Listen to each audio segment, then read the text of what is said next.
সুপ্রিয় দর্শকবৃন্দু, আপনারা দেখতেই পাচ্ছেন ইতিমধ্যে কিন্তু একটা মাহিন্ডর কিন্তু ধান খেতে উল্টে পড়ে গেছে। দেখেন, আসলে আপনারা যারা মাহিন্ডর চালাচ্ছেন খুব সতর্কভাবে চালানোর চেষ্টা করবেন।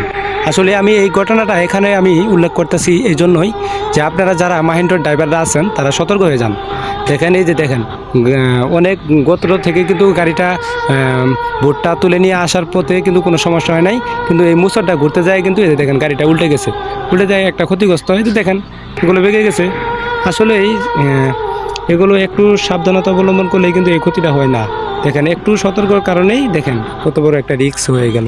ড্রাইভারের কোনো ক্ষতি হয় নাই, কিন্তু ধান খেতে চলে গেছে, কিন্তু একটা কৃষকের একটু ক্ষতি হতে পারে, কারণ কৃষকের অনেকটি ধান নষ্ট হয়েছে, ধানে পড়ে গেছে ভুট্টার সব এগুলো। তো এটি আমি আপনাদের মাঝে তুলে ধরে দেখানোর চেষ্টা করলাম। তো ভিডিওটা কে কোথা থেকে দেখছেন একটু সবাই একটু ভালোবাসা দিয়ে পাশে রাখবেন, আর যদি আপনাদের একটু কাজে লাগে সবাই একটু ভালোবাসা দিয়ে পাশে রাখবেন। ধন্যবাদ সকলকে। আসসালামু আলাইকুম।